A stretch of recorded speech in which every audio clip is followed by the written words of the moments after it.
Bienvenue sur WAF, le podcast incontournable pour tous les amoureux de nos amis les chiens. Chaque semaine, plonge dans un univers canin passionnant avec des interviews d'experts et des chroniques pratiques. Que tu vives déjà avec un fidèle compagnon ou que tu sois simplement passionné, prépare-toi à enrichir ton quotidien.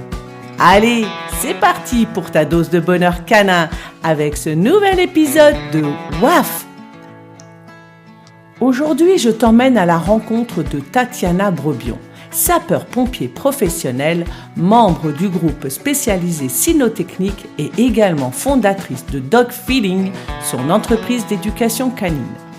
À travers son parcours unique et inspirant, tu vas découvrir les missions et la vie quotidienne de cette femme qui allie courage, détermination et engagement aux côtés de Pao, son chien de travail et compagnon à quatre pattes. Installe-toi confortablement et découvre les coulisses d'un métier aussi passionnant qu'exigeant où chaque mission est une véritable course contre le temps. Je te souhaite une bonne écoute sur WAF. Bonjour Tatiana. Bonjour Cécile. Avant de commencer, peux-tu te présenter brièvement ?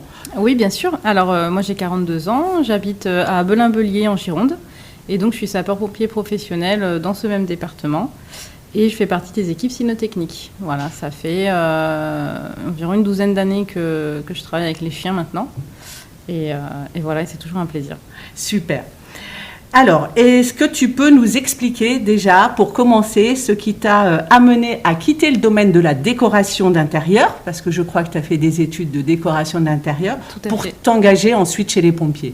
Oui, tout à fait. Donc, j'ai fait des études de décoration intérieure. J'ai commencé à travailler dans ce milieu-là. Et puis, en fait, je ne trouvais pas vraiment ce qui me correspondait, je ne m'épanouissais pas. Et puis, en parallèle, j'ai découvert le milieu des sapeurs-pompiers en tant que volontaire, dans un premier temps, et notamment le travail des équipes cynotechniques. Et là, j'ai vraiment senti une vraie passion, une vraie attirance pour ce métier. Et donc, par la suite, j'ai passé le concours de sapeur-pompier. Je suis rentrée sapeur-pompier professionnel d'abord dans l'Essonne et j'ai intégré les équipes cynotechniques là-bas. Ah voilà, c'était la question que je voulais te poser. Quel est le processus pour devenir sapeur-pompier cyno ? Alors, tout d'abord, il faut démarrer par être sapeur-pompier. Tu es avant tout sapeur-pompier. C'est ça, ouais. D'abord, on est sapeur-pompier, alors professionnel ou volontaire. Ça dépend des départements. Donc pour être professionnel, il faut passer un concours. Ensuite, vous êtes intégré dans un département. Et ensuite, en fonction des départements, la plupart ont des équipes cynotechniques, mais ce n'est pas encore tous en France. Mais si votre département a une équipe, vous pouvez demander à intégrer cette spécialité. Alors, il faut savoir que les places sont assez chères. Donc, il faut montrer sa motivation parce qu'on a besoin de gens qui sont motivés et qui s'investissent. Puisque la formation d'un chien, c'est à peu près 2 ans déjà. Donc, si on veut se lancer là-dedans, il ne faut pas le prendre à la légère. Il faut être patient. Exactement. Est-ce que tu as rencontré des défis au cours de ta formation ? Alors oui, beaucoup de défis. Quand j'ai commencé, c'est vrai que mon idée, moi, c'était de travailler avec des méthodes positives. Et en fait, on m'a un petit peu rayonné. Alors, c'était pas méchant, mais on m'a fait comprendre que ce serait pas toujours possible. Alors, tant que ça fonctionnait bien, en fait, il n'y avait pas de souci. Et c'est vrai que dès qu'on rencontrait des petits problèmes, moi, les réponses qu'on m'apportait en termes d'éducation étaient plutôt dans des méthodes coercitives. Ça a été un gros défi pour moi parce que c'était pas du tout ma philosophie et pas du tout ce que j'avais envie de vivre avec mon chien.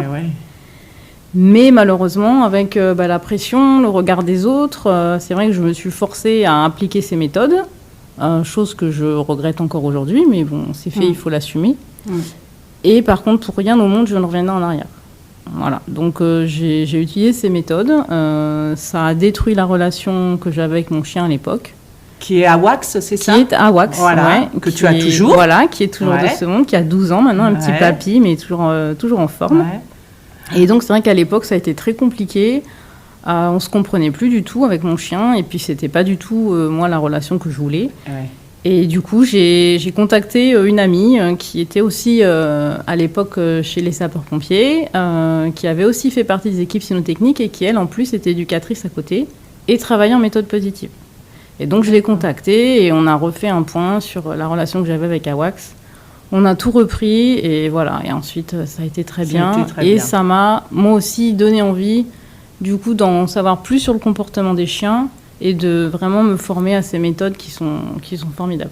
D'accord. Ok, donc une belle évolution aussi de parcours. Voilà, tout à fait. Ça a été difficile pendant un moment, mais voilà, avec le recul, formateur. Je me dis que voilà, ça a été formateur. Ouais. Et puis du coup, je remercie aussi mon chien qui ne s'est pas plié en fait, parce que le chien, il peut se plier à ces méthodes, et c'est vrai que pour ça, beaucoup de gens disent que ça fonctionne. Parce que le chien, en fait, il s'éteint. Voilà, il n'a plus le choix que de... Blasé, voilà. C'est ça, un peu blasé. Oui, il n'a plus le choix que d'accepter, en fait, ses conditions. Et quand il s'exprime, on ne l'écoute pas. Et au contraire, on le brime. Donc en fait, beaucoup de chiens laissent tomber. Et en fait, c'est pour ça que ces méthodes... des fois, sont plébiscitées parce qu'on dit, voyez, ça fonctionne, c'est rapide et tout. Mais en fait, c'est la relation. Et puis, le chien dans sa tête, comment il est, quoi. Et du coup, Awax, lui, n'était pas du tout OK avec ça. Non. Du coup, Awax, lui, il s'est pas laissé faire, en fait. Il pliait pas. Et puis, moi, tout ce qu'on me proposait, c'était de monter encore dans l'escalade de ces méthodes. Et moi, c'était pas possible. Et un jour, j'ai dit stop, c'est pas du tout ce que je veux. Et il a fallu avoir une autre approche, du coup. Et c'est là que je me suis tournée sur les méthodes qui, moi, à la base, me plaisaient, me parlaient plus. Et c'est comme ça qu'on a pu retrouver une belle relation avec Awax. Ouais, chouette, c'est une belle histoire. Ok. Est-ce que tu te souviens, du coup, de ta première mission qui devait être avec Awax, alors ? Alors, les premières missions, quand j'étais dans l'Essonne, on n'en a pas fait énormément. On ne partait pas très souvent en intervention. Une des premières que j'ai faites, c'était une recherche de personnes et c'était la nuit, c'était dans un bois qui était hyper glauque. Et en fait, je me suis retrouvée un petit peu toute seule avec mon chien parce qu'il n'y avait pas beaucoup de personnel. Alors j'avais un accompagnant, mais qui, je pense, était aussi flippé que moi parce que l'ambiance était vraiment, vraiment très glauque. Et en fait, là, on est très content d'être avec le chien parce que des fois, c'est pas évident. Mais la personne, au final, a été retrouvée plus tard.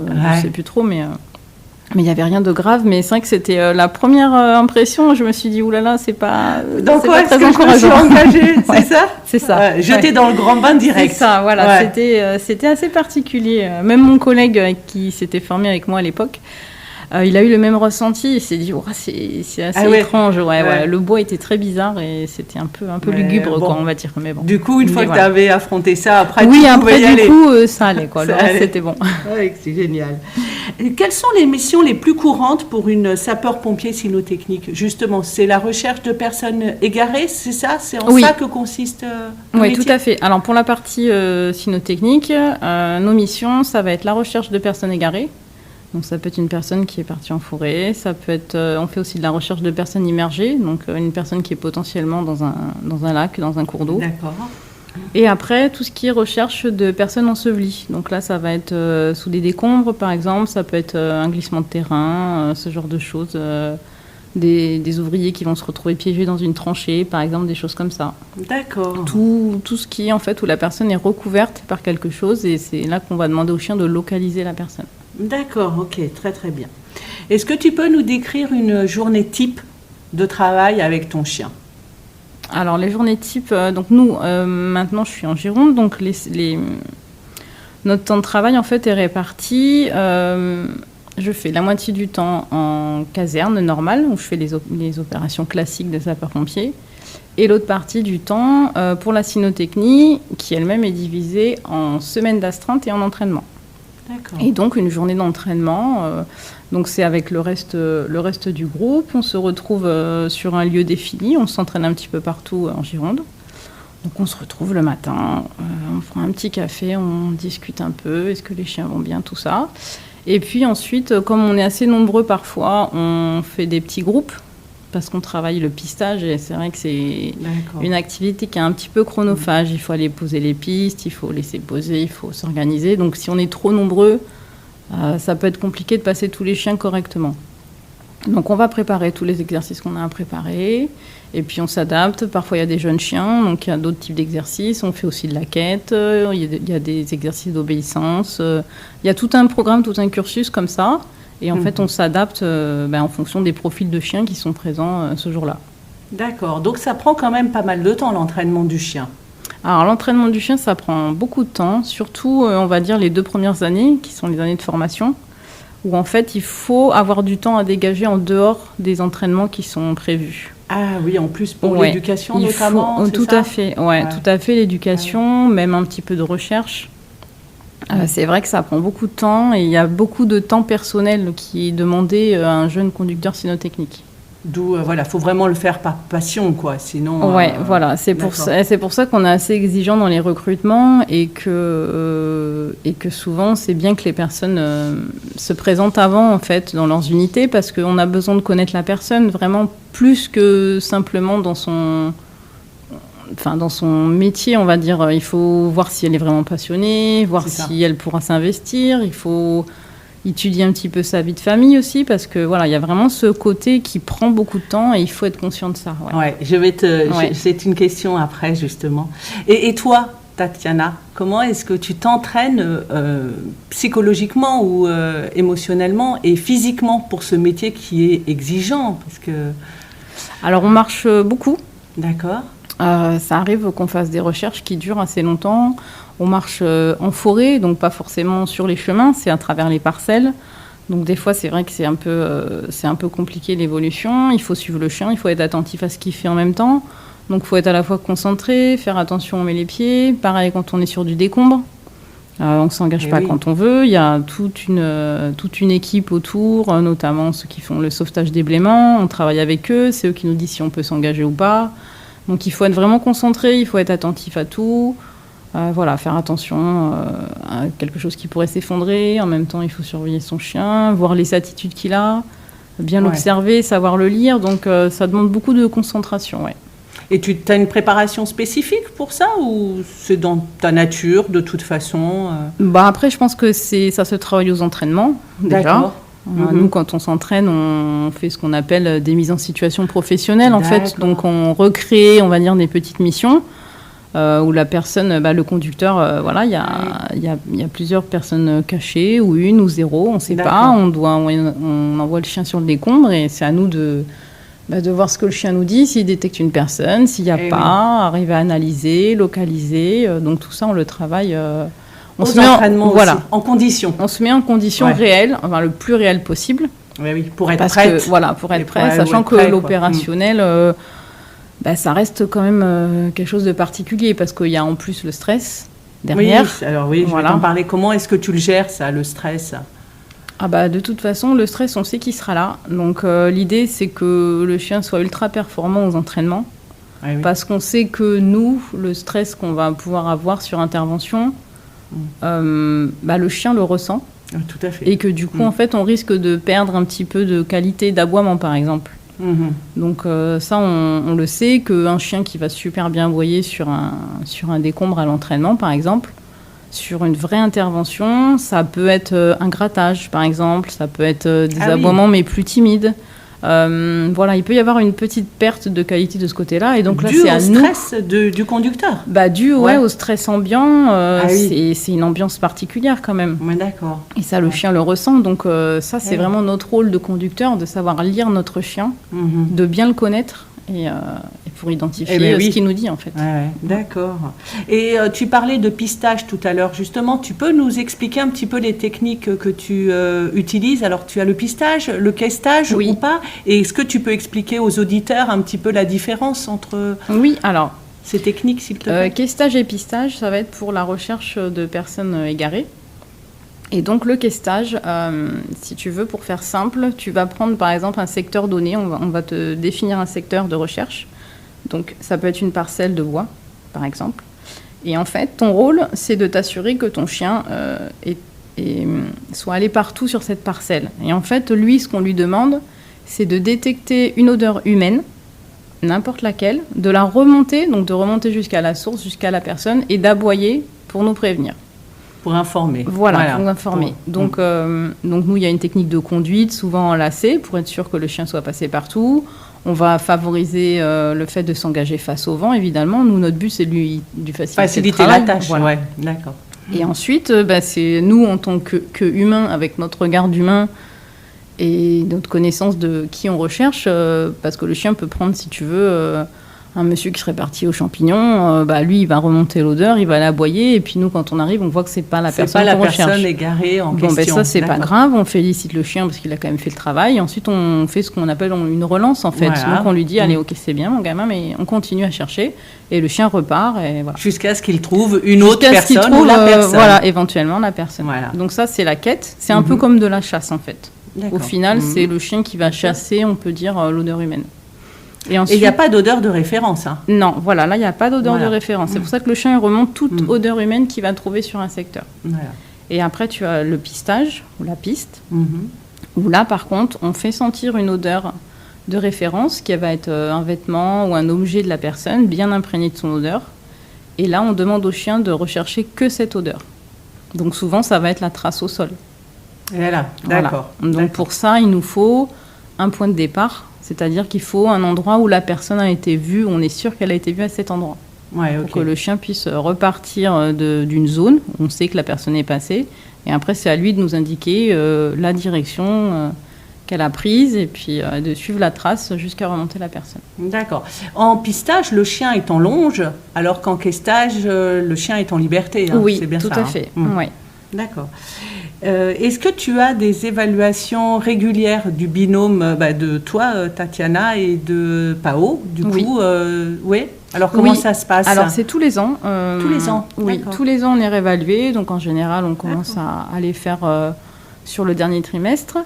Et on est réévalué sur les 3 disciplines qu'on fait. Donc, on a une évaluation en décombre. D'accord. Où on peut avoir entre 0 et 3 victimes, à peu près. Voilà, donc c'est à nous de faire tout notre terrain. Tu le sais pas, ça? Non, ça, je le sais pas. Entre 0 et 3, tu ne sais pas à l'avance? Oui, souvent c'est ça, entre 0 et 3 à peu près. D'accord. On a tout un secteur à faire, on a un temps donné. D'accord. Qui peut être entre 20 et 30 minutes en fonction des conditions météo, en fonction de la difficulté du terrain. Et donc, sur ce temps, on doit être capable de dire les endroits où il y a pour nous une victime, où le chien nous indique une localisation. Et puis, après, quand tu as fini ton secteur, voilà, c'est à toi de dire où est-ce qu'il y a des victimes pour toi. Parce qu'en décombre, évidemment, tu ne vois pas la victime. Elle est sous des pas décombres. Du tout. D'accord. Tout à fait. Oui, d'accord. Ok. Et ça, c'est tous les ans? Ça, c'est tous les ans. Donc, pour la partie décombre. Et ensuite, pareil, on a une quête. Donc, on a un grand secteur...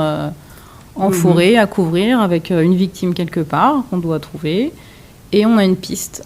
D'accord. Pareil, alors en général, là sur les dernières qu'on avait faites, on avait fait du semi-urbain, donc c'est-à-dire pas plein centre de Bordeaux, mais des petites villes quand même, parce que nous ce qu'on veut c'est que ce soit quand même un minimum pollué par d'autres personnes. Oui, parce d'autres odeurs. Parce que le but de la piste c'est que le chien arrive à discriminer en fait la bonne odeur. Oui. Donc, si on fait une piste en forêt, forcément, c'est plus simple, on va dire. D'accord. Donc, voilà, c'est du semi-urbain. Il y a plusieurs changements de direction. Et en fait, on doit indiquer quand on sait que le chien... quand on pense que le chien est sur la bonne piste, on l'indique, nous, à l'évaluateur. Et il nous dit oui ou non. Si c'est oui, tant mieux, on continue. Si c'est non, il faut retravailler et puis recommencer dans un mois à peu près. Voilà, alors si l'évaluation n'est pas bonne, par exemple, qu'est-ce qui se passe dans ces cas-là? En fait, les listes, si tu veux, les listes opérationnelles, elles sont valables pour 1 an. Ouais. Donc en fait, si jamais on échoue, ce qui peut arriver, parce qu'on travaille avec un être vivant, donc il peut ce jour-là ne pas être en forme, il peut y avoir X choses. Déjà, on essaie de voir ce qui n'a pas été, on retravaille et ensuite on repasse l'examen. Et si jamais, malheureusement, on n'arrive pas à valider avant la fin de l'année, on ne sera pas opérationnel pour telle discipline. Il faudra retravailler. Voilà. D'accord, ok. Oui, c'est très, très encadré. Si on est sur les listes, c'est que vraiment, on a réussi les évaluations. Oui, voilà, d'accord. Oui. Est-ce que tu pourrais nous donner les compétences clés, selon toi, d'un bon chien de sauvetage, en fait ? Alors, il faut que ce soit un chien qui soit déjà qui soit dynamique, qui soit joueur, parce que tout est basé sur le jeu. Eh oui, bien sûr. Le jeu, la relation avec l'être humain, donc que ce soit la victime ou le maître aussi, mais beaucoup la victime. Il faut que ce soit un chien qui aime les humains en général.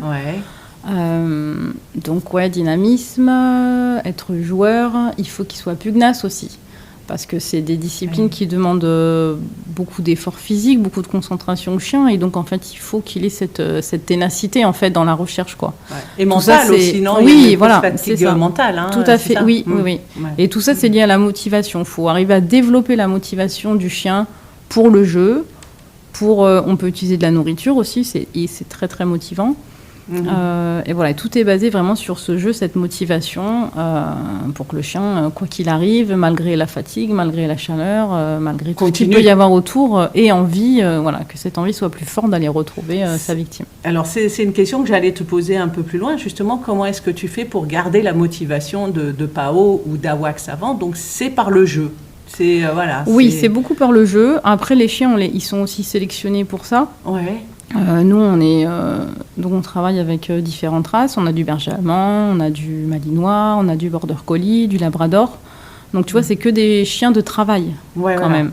On sélectionne des lignées aussi de travail, en plus. Donc, on a déjà une très bonne base. On sait que c'est des chiens qui sont motivés et qui ont envie de jouer et qui ont envie de travailler, d'apprendre. Qui aiment le travail. Voilà. Ouais, bien sûr. Mais on parlera de Pao un peu plus loin. Tu nous diras. Ok. Donc, et les qualités essentielles chez un bon maître chien, on dit maître chien, hein, c'est ça? Oui, un conducteur, cynotechnique, tu peux dire aussi. Alors, quelles sont les qualités essentielles pour toi? Alors, je pense que ça va être la patience. Parce que des fois c'est compliqué, des fois ça fonctionne pas comme on voudrait, des fois on se pose des questions, pourquoi est-ce qu'hier ça allait, pourquoi aujourd'hui ça va pas. Donc avoir cette capacité à se remettre en question, et à pas toujours mettre la faute sur le chien, à se dire qu'est-ce que moi j'ai fait pour que ça ne fonctionne pas, pourquoi ça ne fonctionne pas, est-ce que peut-être je lui ai mal expliqué ce qu'il avait à faire. Donc beaucoup de remises en question, il faut savoir rester humble aussi parce que c'est des disciplines qui sont pas faciles en fait. La piste surtout, la piste ça peut être incroyable un jour et puis le lendemain ça n'accroche pas du tout, quoi. Donc ça faut avoir suffisamment de recul pour pas non plus c'est ça. Se remettre en question, mais ne pas tout prendre non plus. Non, il faut pas se démotiver. Pas se démotiver. C'est des super disciplines, c'est une activité qui est incroyable. On partage des super moments avec nos chiens, mais il faut avoir en tête que parfois c'est pas simple, que parfois il y a des interventions qui peuvent être difficiles aussi. Des contextes qui sont un peu anxiogènes et tout ça. Donc tout ça, il faut le prendre en compte. Donc je pense qu'il faut avoir aussi du sang-froid. Patience, sang-froid, réflexion, savoir se remettre en question, tout ça.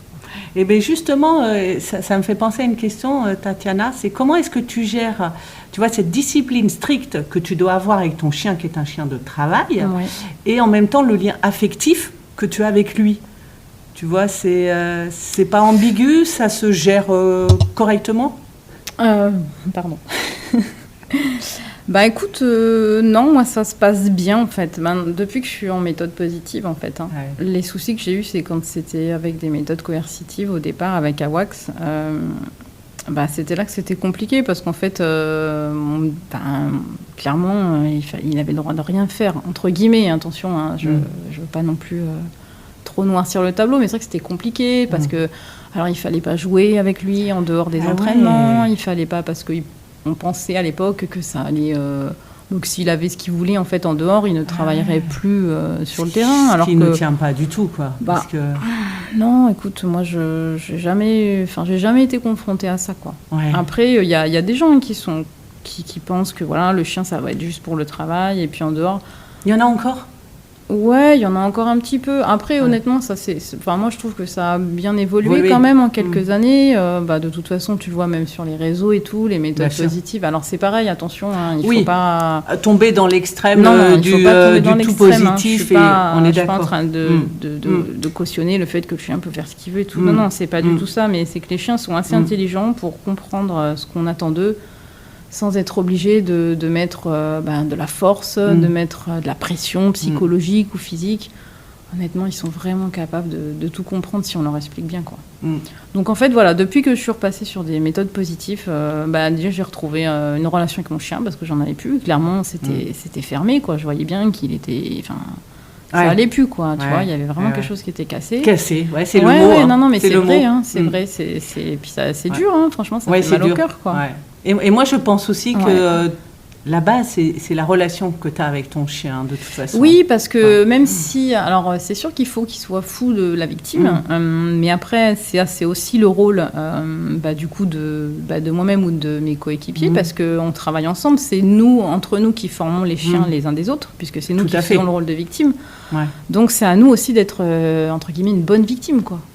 C'est sûr que si quand le chien nous a trouvés, il a juste droit à un lancer de balle et puis c'est tout, il va se dire, c'est pas très, c'est sympa, mais voilà. Bon, non, il faut jouer, il faut lui montrer qu'on est content, qu'on est fier de lui. Enfin, en fait, c'est tout un ensemble de relationnel, quoi. Le chien, c'est un animal qui a besoin de relations. De toute façon, c'est un animal social. Tout à fait. À la base. Donc, plus il va y avoir des relations positives et plus il donnera bien, et plus il sera bien. Et puis, en plus, ils sont tellement généreux que ils méritent aussi qu'on fasse un petit effort. Exact. C'est vrai qu'on leur demande, on leur demande beaucoup. Voilà. Mais ça change effectivement. Oui, et maintenant, moi, c'est ce que je trouve. Moi, je vois des conducteurs, je trouve qu'ils sont très, très exigeants avec leurs chiens. Ouais. Et des fois, un peu moins dans ce qu'ils leur donnent. Et moi, c'est un petit peu mon cheval de bataille. Moi, j'aime bien travailler la relation, en fait, entre le maître et le chien. Je trouve ça chouette. Alors, quand je vois des petites choses, des fois, des petits... Moi, tu te permets de le dire Voilà, je me permets, parce qu'on se connaît bien, on est un petit groupe. Après, c'est pareil, je lui dis, écoute, ça c'est mon avis. Après, voilà. T'en fais ce que tu veux. Oui, non, je suis pas, j'ai pas la science infuse. C'est pas ce que je dis. Je dis juste que moi, je remarque. Bien sûr. Parce que c'est quelque chose qui me plaît, qui m'intéresse, le côté relationnel. Donc, je me permets de leur dire, tu vois, j'ai remarqué ça. Mais c'est bien. C'est un cheval de bataille qui est chouette, je trouve. Et puis j'ai un bon retour en général. C'est vrai que, ça, parce que quand on a la tête dans le guidon, on voit pas forcément. Donc j'avais pas remarqué et tout. Et puis. Et finalement, t'as raison. Et puis des fois, quelques entraînements après, tiens, j'ai changé ça et c'est vrai que ça va mieux et tout. Donc c'est agréable. Franchement, ça fait plaisir. Oui, et puis en plus, tu apportes de l'eau au moulin, je vais dire à ton moulin, dans le sens que tu voudrais que le positif soit un petit peu plus présent plutôt que c'est ça. Non, c'est chouette. C'est ça. Et je pense que vraiment, si le chien est bien dans sa tête et qu'il a une bonne relation avec son maître, avec les gens de l'équipe, parce que on se connaît tous, honnêtement, ils sont mieux dans le travail. Il fera du meilleur travail. Moi, je trouve qu'ils sont... bien sûr. Tout est lié, en fait, quoi. Il ne faut pas dissocier... Enfin, pour moi, il ne faut pas trop dissocier tout, parce que... Parce que le chien, lui, ne le fait pas. Alors, c'est une question. C'est vrai que je vais te demander après, justement, est-ce qu'il fait la différence ? Mais je pense que c'est important aussi. Je pense que tout est plus ou moins lié, vie de famille, travail et tout. Surtout que nous, c'est des chiens qui vivent avec nous, en fait. C'est pas des chiens, par exemple, comme tu as des institutions, à la gendarmerie, par exemple, tout ça, où les chiens sont beaucoup en chenilles, même si je crois que maintenant, il y en a qui les prennent chez eux, mais ou à l'armée, à l'armée, tu as quand même ce côté où les chiens sont très souvent en chenilles. Donc là, éventuellement, tu peux dissocier parce qu'en fait, il n'y a pas, ça n'existe pas trop de vie de famille. Voilà. Ou alors c'est très rare. Mais nous, c'est vraiment. Ils vivent avec vous. Ils sont avec nous tout le temps, quoi. Mais alors, tu es avant tout sapeur-pompier, on est bien d'accord. Est-ce qu'il t'arrive d'intervenir sans ton chien parfois ? Ah oui, tout à fait. Ah, ça t'arrive ? Oui, tout à fait. Comme je te disais, mon temps de travail, moi, chez les pompiers, est divisé en deux. Moitié pour les interventions courantes, du coup, ce qu'on va dire, donc que ce soit ambulance, le fourgon pour l'incendie, les opérations diverses, et après l'autre partie pour les chiens. Oui, voilà, donc ça, régulièrement, tu interviens. Tout à fait, je fais des gardes en caserne où je fais toutes les interventions courantes des sapeurs-pompiers. D'accord. Et alors, évidemment, je vais te poser cette question au niveau de ta place de femme dans un milieu qui est un petit peu masculin quand même, puisque moi, c'est important aussi pour moi. Est-ce que tu as rencontré des obstacles particuliers en tant que femme dans ce milieu majoritairement masculin ? Oui, on va pas se mentir. Des fois, c'est un peu compliqué. Ça dépend des personnes. Alors après, c'est pareil. Moi, je trouve que ça a beaucoup évolué. Dans le bon sens ? Ouais, dans le bon sens, tout à fait. Oui, ça a bien évolué. Moi, à l'époque, c'est vrai que j'avais... Enfin, si tu veux, c'est comme si on était un peu plus observé ou jugé. Voilà. Ah ouais, on te demande à la limite plus ? Ouais, disons que t'es plus vite... C'est plus vite jugé, je pense, sur quelque chose que tu vas pas forcément bien réussir. En fait, ça va être parce que tu es une femme.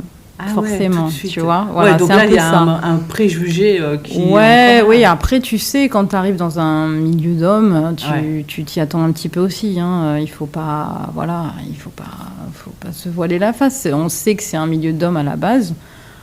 Ça a vraiment bien évolué, moi je trouve. Donc oui, j'ai eu des petits accrochages avec des collègues comme ça, ou des petites remarques, des petits pics pas très sympas, hein, qui n'étaient pas forcément très fondés. Mais bon, après, voilà, en fait, il faut... Bon, il y a des fois où, honnêtement, je ne me suis pas formalisée parce que ça ne vaut pas la peine. C'est la meilleure réponse, en fait, l'ignorance. En fait, ouais, c'est un peu ça, ça ne vaut pas le coup. Et puis, en fait, non, moi, je trouve que ça ne vaut pas le coup. Après, quand ça allait trop loin, je sais aussi dire que, stop, en fait. Là, il ne faut pas non plus... Je veux bien être gentil, mais il ne faut pas dépasser les limites. Mais écoute, moi, dans l'ensemble, j'ai jamais eu de très gros problèmes. Mais c'est vrai que ça existe. Mais comme tout, je pense, tout milieu qui est essentiellement masculin, voilà, c'est la société qui est un petit peu comme ça. Ça évolue, patriarcal, on est encore dans ce schéma-là. Non, mais c'est vrai, c'est comme ça. Après, et tu as ressenti, à l'inverse, de la solidarité, du soutien de tes collègues hommes aussi? Ouais, ça arrive. Ah oui, mais il y en a qui sont super. Mais d'ailleurs, c'est la majorité. Hein. Ah ouais, c'est pour ça que des fois, je me dis qu'il ne faut pas se formaliser parce que c'est pas pour un ou deux collègues qui sont un petit peu... allez, on va utiliser le terme macho, mais c'est pas forcément ça. Mais... Oui, enfin, on pourrait appeler ça comme mais ouais, c'est pour ça qu'il ne faut pas se formaliser. Je pense qu'il y a plein de collègues qui sont super, qui sont très ouverts, qui sont bienveillants aussi. Donc voilà, il n'y a pas de souci là-dessus. Et vous êtes combien en Sino au SDIS 33 vous êtes, alors actuellement, on est 14. 14 équipes. Dont 2 qui sont en formation. D'accord. Donc 12 opérationnels. Oui, 12 opérationnels, 2 qui sont en formation. Et on est 3 femmes. Alors voilà, c'est ce que j'allais te demander. Donc il y en a quand même très peu. Et comment tu te sens en tant que modèle pour d'autres femmes? Parce que c'est quand même... quand même un métier et un parcours quand même atypique, tu vois. Moi, ce que j'essaie, j'essaie d'avoir un regard bienveillant, c'est-à-dire que si je vois... alors, c'est plus, par exemple, sur des jeunes volontaires qui vont arriver, tu vois. C'est vrai que si je vois qu'elles se font un peu taquiner, mais qu'elles n'osent pas trop dire et tout... moi, je leur dis, hein, si tu as besoin de parler, je suis là. Voilà, j'essaie de les défendre un petit peu aussi. Voilà, mais... tu es très bienveillante envers elles, parce que c'est important, quoi.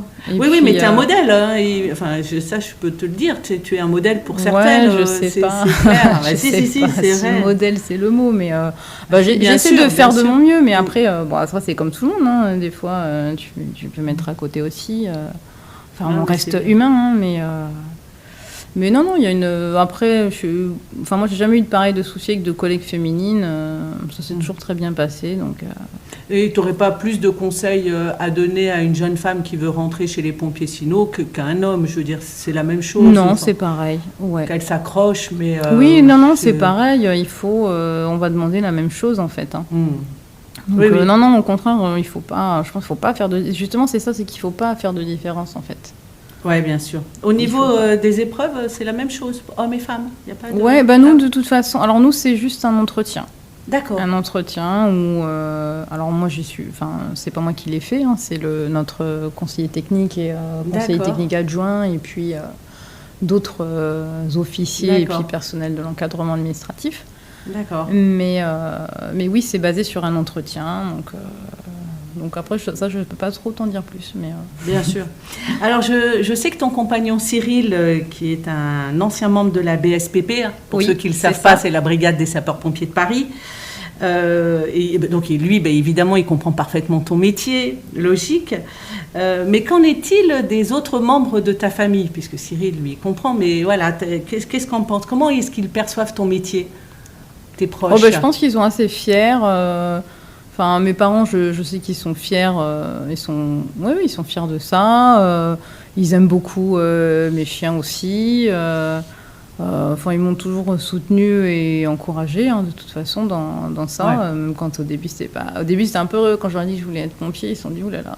C'est eux un peu qui m'avaient dit...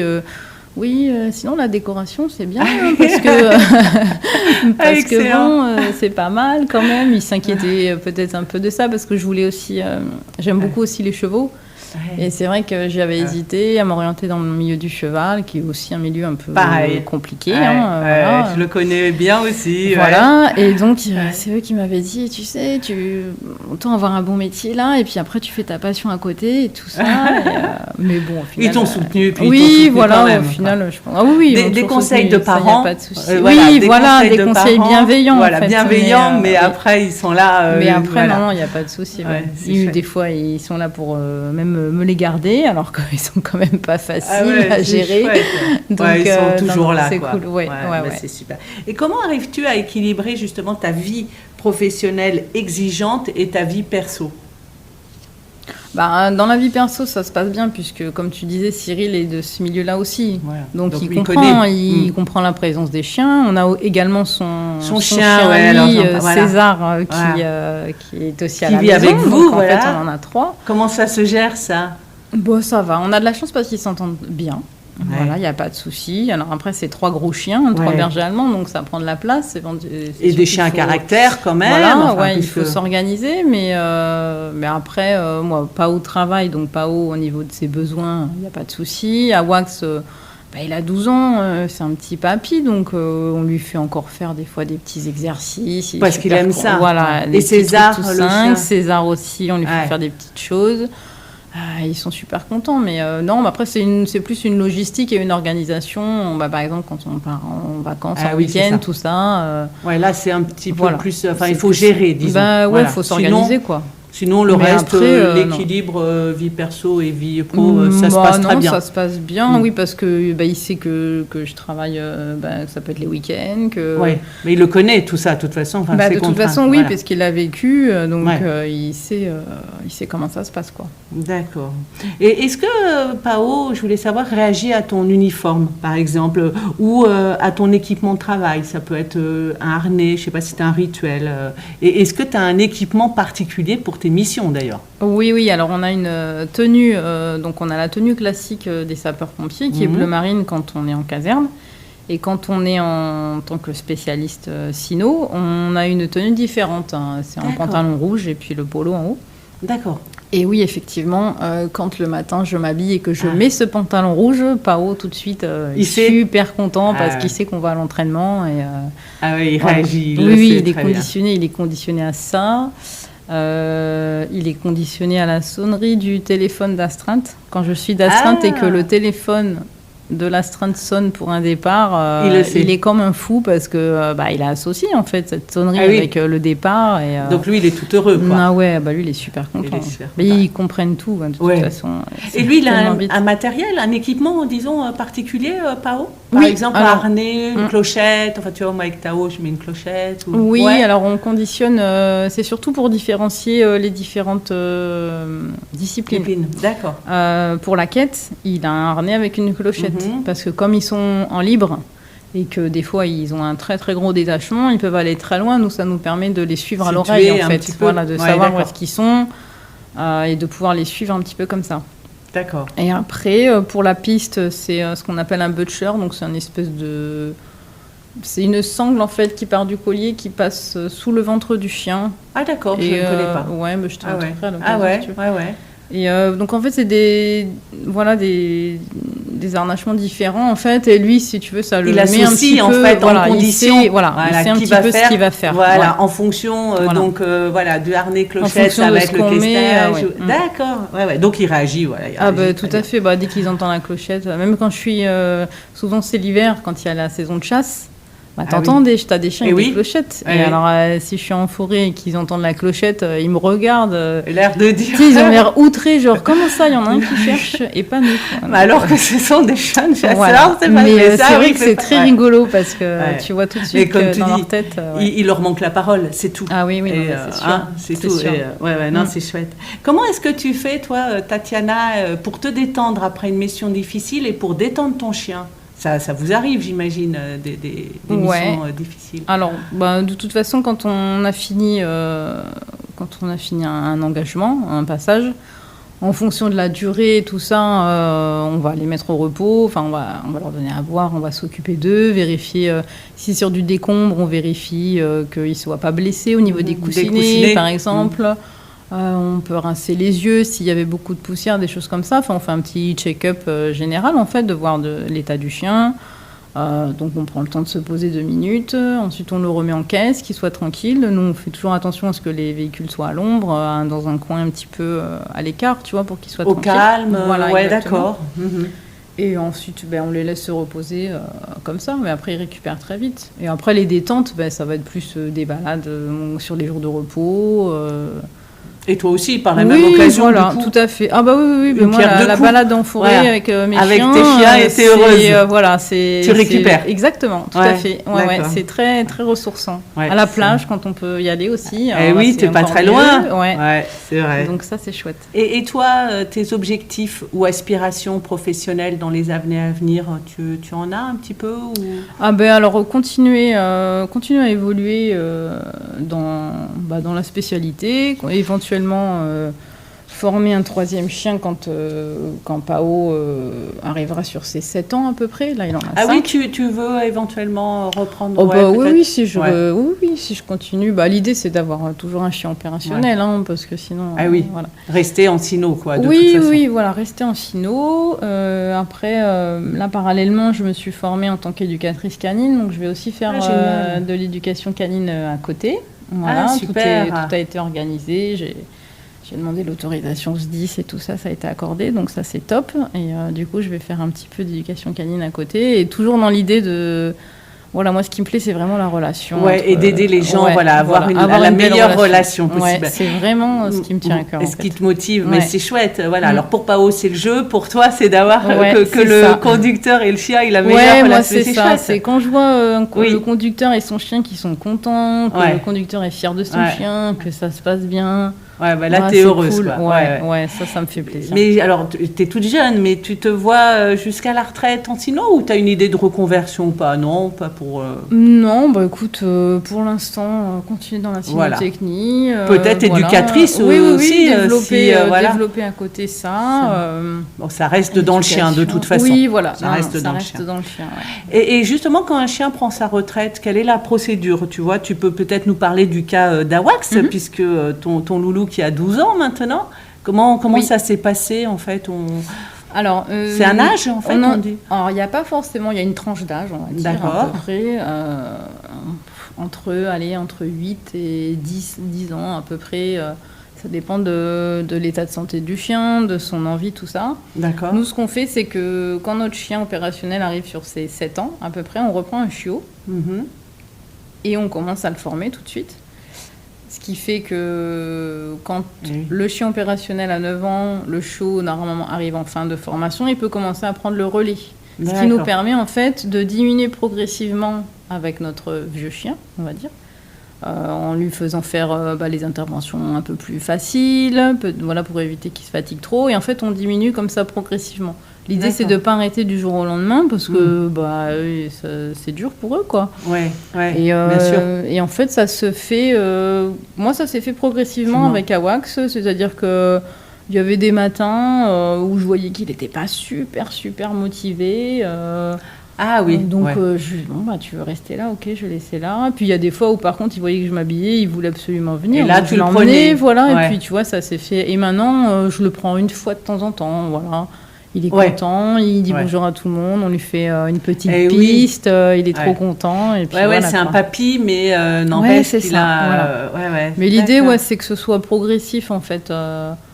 Pas arrêter du jour au lendemain, ne plus l'emmener, parce que c'est comme dur, les quoi. humains, tu vois, il y a des humains qui vont à la retraite et qui le vivent très mal, du coup, parce que c'est brutal. C'est ça. En fait, on voit que toi, avec Awax, tu as fait les choses beaucoup plus progressivement. Oui, parce que surtout qu'eux, ils adorent, quoi. Bien sûr. Ils adorent, nous, là, tous les chiens du groupe, il n'y en a pas un qui n'a pas envie de monter dans la voiture sino. Il y en a, ils sont tous super contents de venir travailler, quoi. Bien sûr. Donc, quelle est la situation la plus dangereuse dans laquelle tu t'es retrouvée, toi, Tatiana, et ton chien? Et comment est-ce que tu l'as gérée? Alors, les situations dangereuses, alors nous, le but chez les pompiers, c'est de travailler toujours en sécurité plus. Donc, des situations très dangereuses, j'ai pas été confrontée.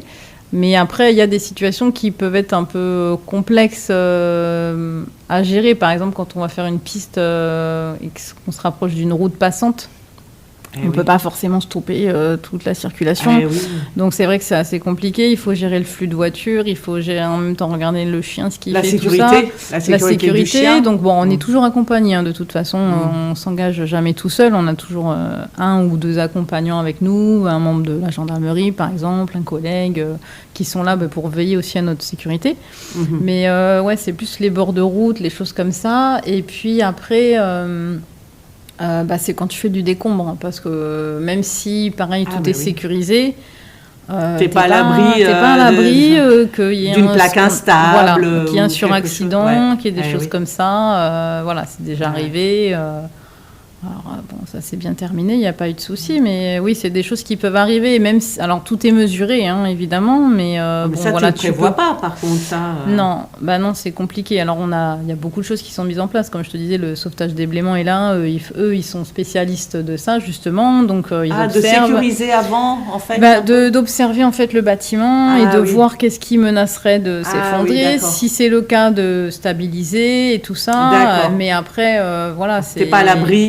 Le risque zéro, on va dire qu'il n'existe pas. C'est compliqué. Alors, même si on fait très, très, très attention, on mesure toujours vraiment le pour et le contre. On analyse bien la situation avant de s'engager. On ne part pas n'importe comment pour la sécurité de tout le monde.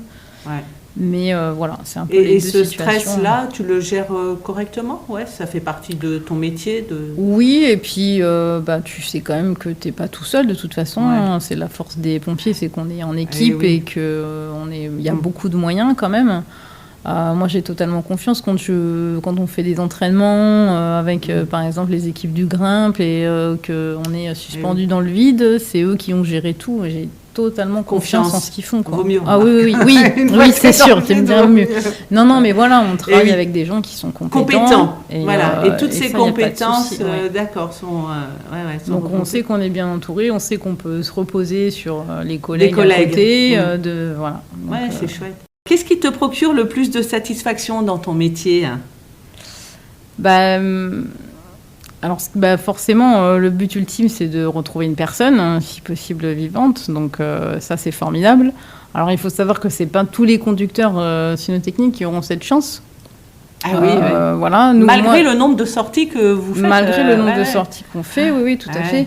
Après, ça arrive quand même assez régulièrement, on va dire. Hein, donc, c'est toujours super quand on apprend qu'un collègue, on appelle ça faire un positif, en fait, retrouver la personne. Donc, quand on apprend qu'une personne a été retrouvée grâce au chien, c'est vraiment génial, quoi. Après, des fois, malheureusement, on retrouve des personnes décédées. Donc, ça gâche un petit peu Oui, mais c'est important pour la famille finalité, aussi. Mais voilà, oui, c'est ça.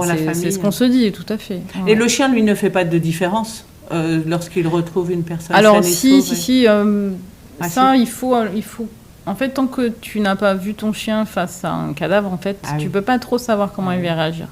T'as des chiens, ça va pas plus les perturber que ça, ils vont aboyer pareil. T'as des chiens qui vont être intrigués, ils vont être un petit peu se méfier. Voilà. Surtout quand des fois on fait de la recherche suite à feu, donc malheureusement c'est des corps calcinés. Et là, c'est vrai que ça peut perturber un petit peu le chien. Ouais. Donc là, c'est vraiment à toi de bien connaître ton chien, de bien observer et par rapport à son attitude, d'arriver à lire qu'il y a quelqu'un ici, quoi. Et d'accord. Et est-ce que ton travail t'a transformé personnellement ? Oui, je pense. Je pense que je me laisse moins faire qu'avant. Ouais. Je pense que, alors ça c'est chez les pompiers en général. Rentrer chez les pompiers, je pense que ça m'a endurci au niveau caractère. Forger un petit peu le caractère. Fait prendre un petit peu d'assurance aussi, parce qu'après, surtout quand tu passes chef d'unité, c'est à toi de le gérer. C'est pas toujours facile de s'imposer, puisqu'on est en relation avec la gendarmerie, souvent avec des officiers, sapeurs-pompiers.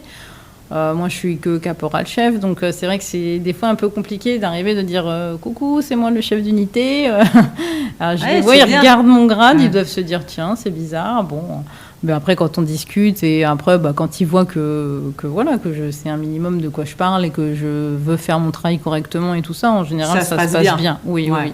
D'accord. Oui, ça se passe bien après. Et est-ce que tu pourrais nous parler de Pao, justement, parce que tu es quand même indissociable de lui, ton binôme, quelle est son histoire, comment l'as-tu rencontré Pao, et c'est quoi comme chien? C'est un berger allemand? Alors, Pao, c'est un berger allemand de 5 ans. Gris, qui a 5 ans. Et Pao, on l'a pris, c'est Pao des Orchides Ladrées.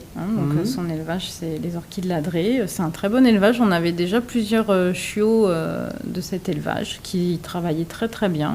Et puis, comme j'avais eu des difficultés, moi, avec Awax, que ça n'avait pas forcément été toujours tout rose et tout ça, c'était mon deuxième chien. Et du coup, je suis restée sur la même race. C'était un peu pour retester un petit peu, du coup, si moi, mon évolution, comment ça fonctionnait, du coup, ça. Donc, je suis restée sur la même race. Alors, c'est pas tout à fait les mêmes caractères.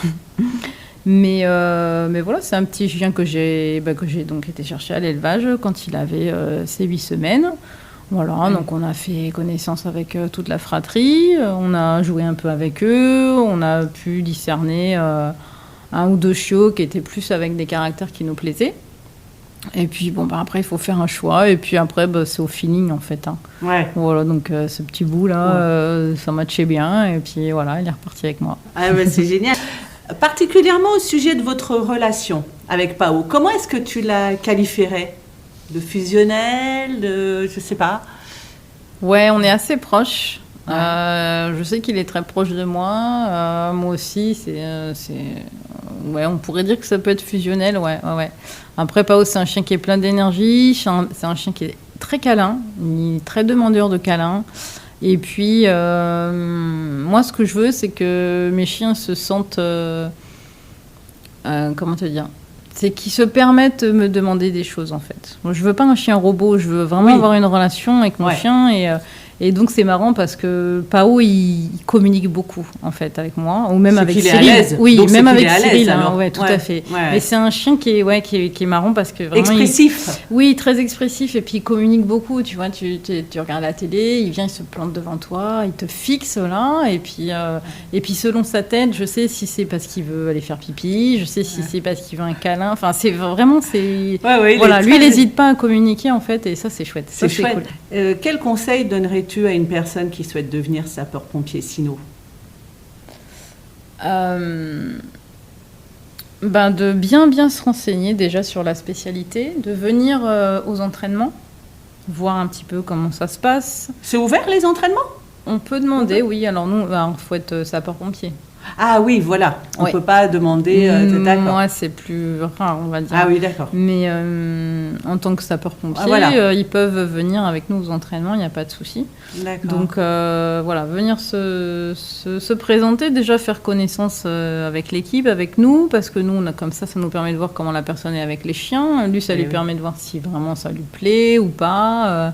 Et puis discuter vraiment de ce que c'est, de l'investissement. On insiste beaucoup sur ça, mais c'est un gros investissement. Et il y a des gens des fois qui se rendent pas forcément compte. Et après, du coup, c'est dur parce qu'il faut ramer un peu pour les tirer, les motiver. Ah et oui, du coup, c'est plus compliqué là, du coup. C'est pas.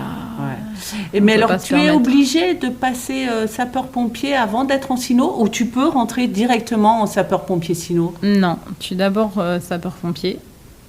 Et après, tu as une spécialisation. Oui, et après, tu te spécialises. Tu ne peux pas rentrer directement sapeur-pompier cyno. Ça n'existe pas. Non, pas, en tout cas pas chez nous, quoi. D'accord. Est-ce que tu as des ressources à conseiller, par exemple des livres, des films, des formations que tu recommandes pour en apprendre davantage sur ce métier?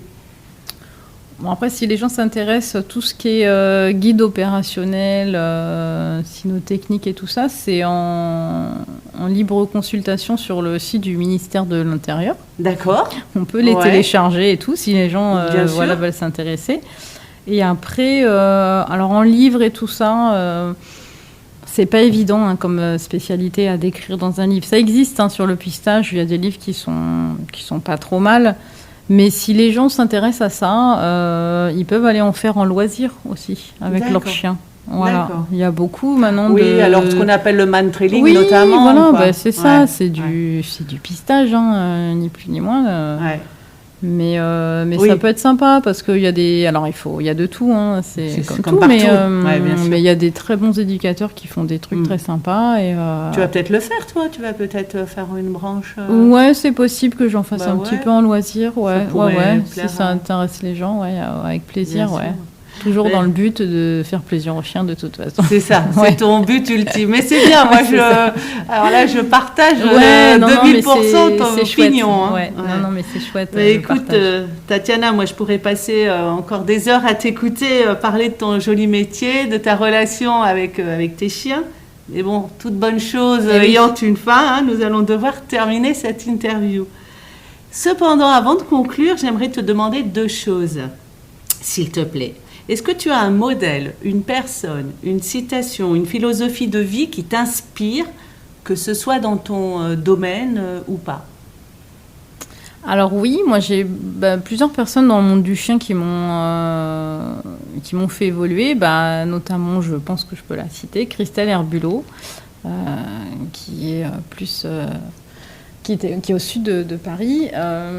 C'est elle clairement qui m'a aidé à reconstruire la relation avec mon chien. C'est elle qui m'a conseillé plein de choses et tout ça pour me former aussi. Et puis récemment, je me suis formée donc en éducation et comportement canin au Centre Animalin avec Catherine Collignon et Nicolas Ducasse, qui sont 2 personnes vraiment extraordinaires aussi, qui sont dévolues au chien, au bien-être du chien. Alors Catherine Collignon, c'est le clicker training aussi. C'est ça, exactement, bien sûr, tout à très fait. Connu, ouais. Voilà, et c'est vraiment des super personnes, et je me suis vraiment retrouvée dans la vision du chien que j'avais avec eux, et du coup, c'est génial. Ça matche très bien entre vous. Ouais, c'est super, on s'entend très bien, on travaille ensemble des fois et tout, donc c'est super, quoi. Ouais, ce sont des personnes inspirantes. Ouais, exactement, tout à fait.